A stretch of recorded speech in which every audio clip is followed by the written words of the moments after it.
Selamat malam pemirsa, Anda menyaksikan Prime Talk Tajam Mendalam bersama saya Zilvia Iskandar. Kondisi di Papua kembali memanas. Selain memakan korban dari aparat di DIY Papua, unjuk rasa yang berimbas pada pembakaran sejumlah fasilitas umum juga terjadi di Jayapura, Papua. Presiden Jokowi kembali menegaskan untuk segera mengakhiri ketegangan di Papua dan meminta aparat keamanan untuk menindak tegas pelaku kerusuhan di Papua. Lalu siapa sebenarnya yang bermain dalam aksi unjuk rasa di Papua?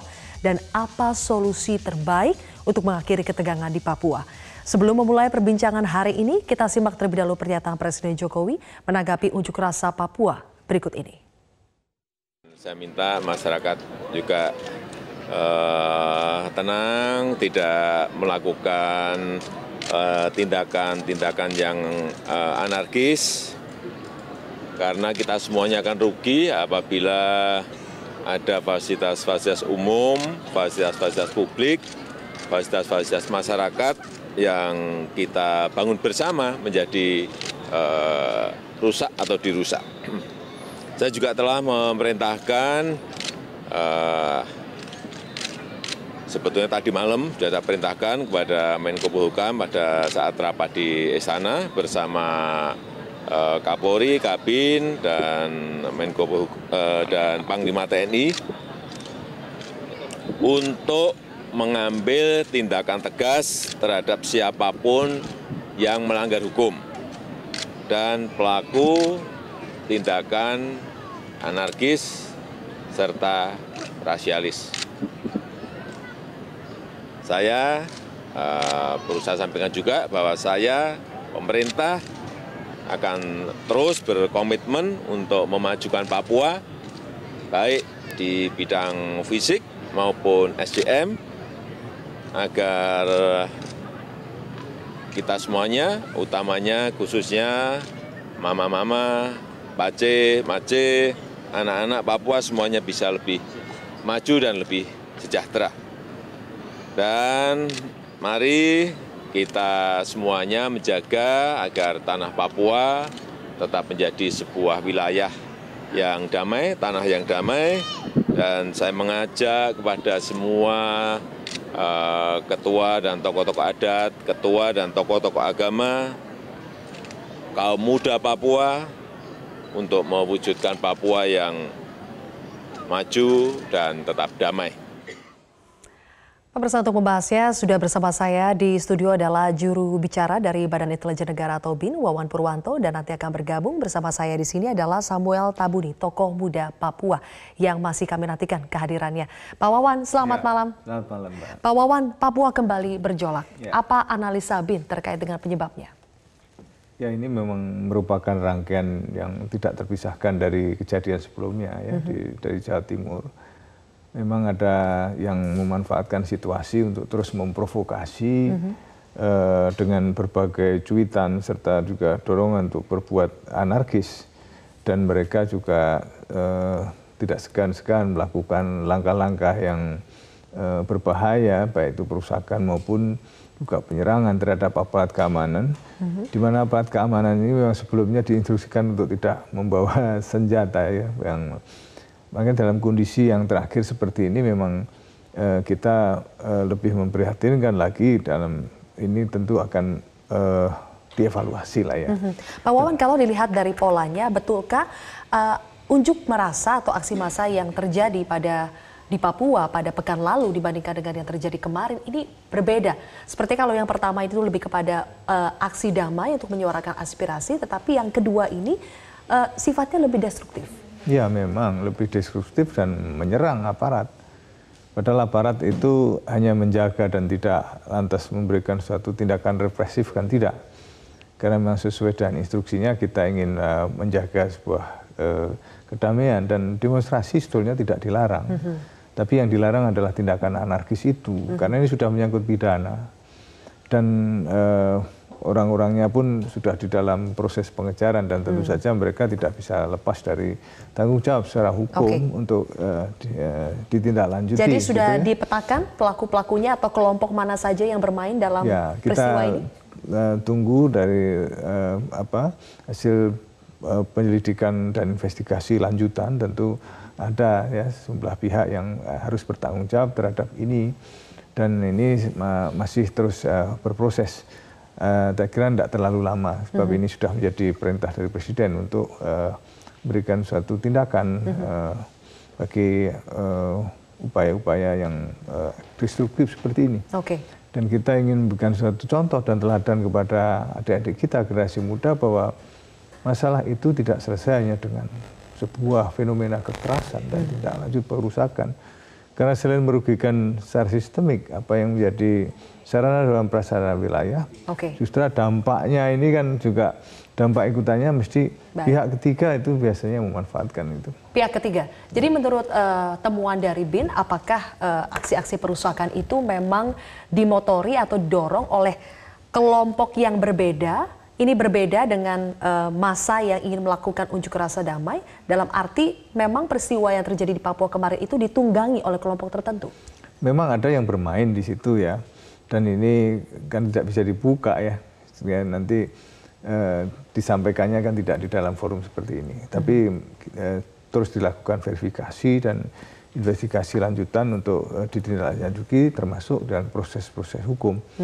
Oleh karenanya ini yang perlu kita cegah supaya mereka tidak bisa lagi ada ruang gerak yang sedemikian membabi buta, mendorong saudara-saudara yang lain untuk melakukan penyerangan dan aksi-aksi brutal lainnya. Dan kalau soal kepentingan politik di balik ini semua memang motifnya apa? Namanya juga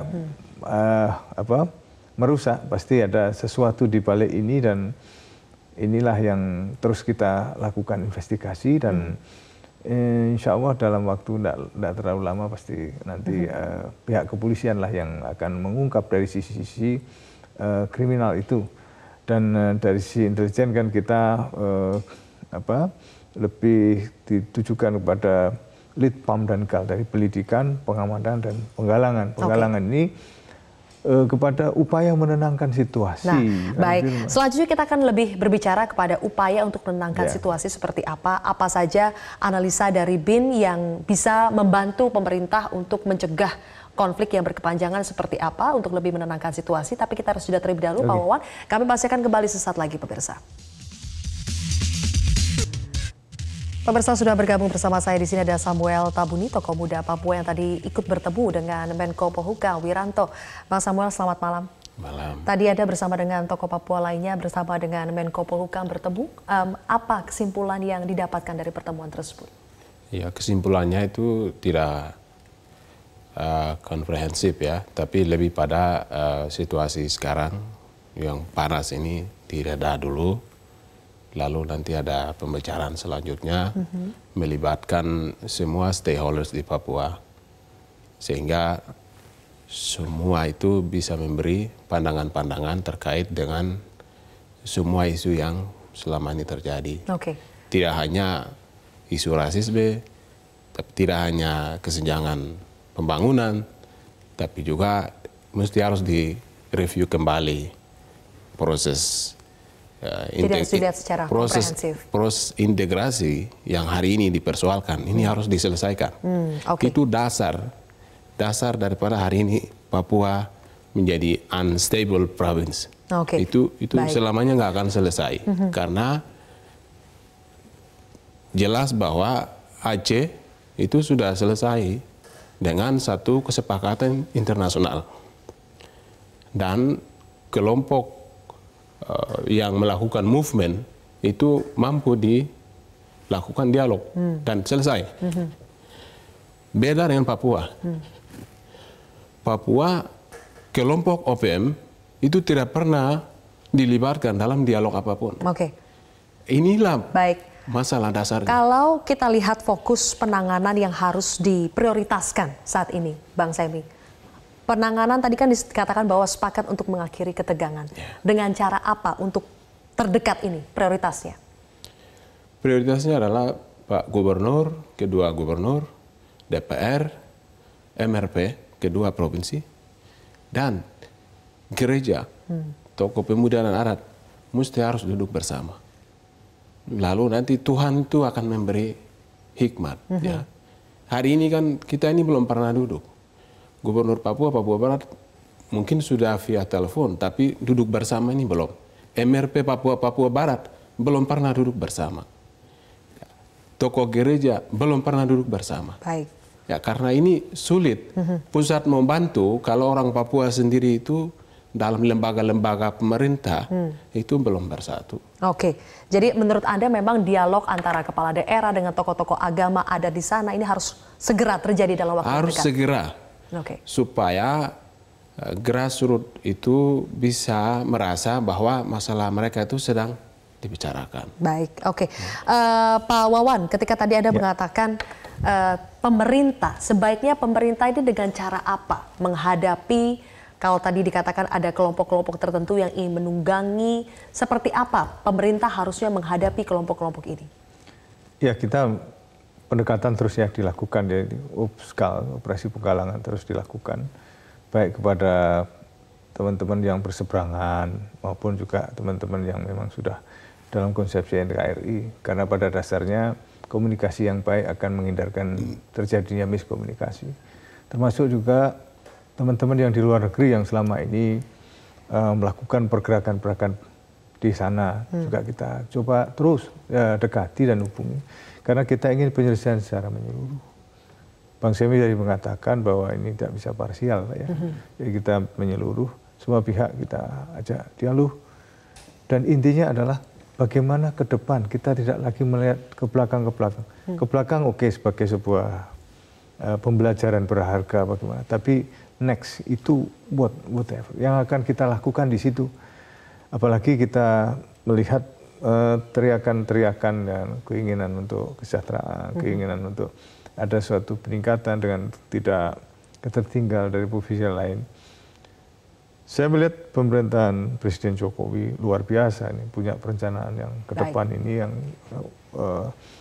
pasti akan ada lompatan-lompatan strategis yang tidak lantas dikatakan sebagai anak tiri, tapi anak emas yang insya Allah ya ke depan. Karena apa, potensi yang ada itu sangat luar biasa di Papua ini. Tinggal tahun ini, ke depan ini SDM akan digenjot sedemikian pesatnya. Dan adik-adik Papua ini insya Allah akan merasakan betapa ke depan itu pembangunan manusia seutuhnya itu akan berada di situ. Dan saya dari Badan Intelijen Negara itu bertugas untuk mengawal dan mewujudkannya. Sehingga kalau ada riak-riak itu kita segera akan turun bagaimana menetralisir keadaan supaya riak itu tidak menjadi sebuah kekuatan. Kita akan bicara lagi terakhir soal bagaimana menetralisir keadaan dan supaya konflik ini tidak berkepanjangan. Kami akan kembali sesaat lagi, pemirsa. Prime Talk akan hadir usai jeda.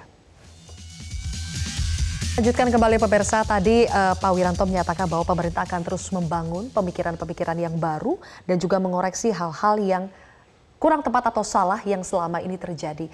Menurut Bang Semi, pemikiran baru dan koreksi seperti apa yang harus dilakukan untuk bisa memulihkan keadaan di Papua? Ya, pertama adalah aksi masif terjadi di mana-mana ini di Papua dan Papua Barat itu akumulasi dari tidak hanya rasis tapi banyak aspek.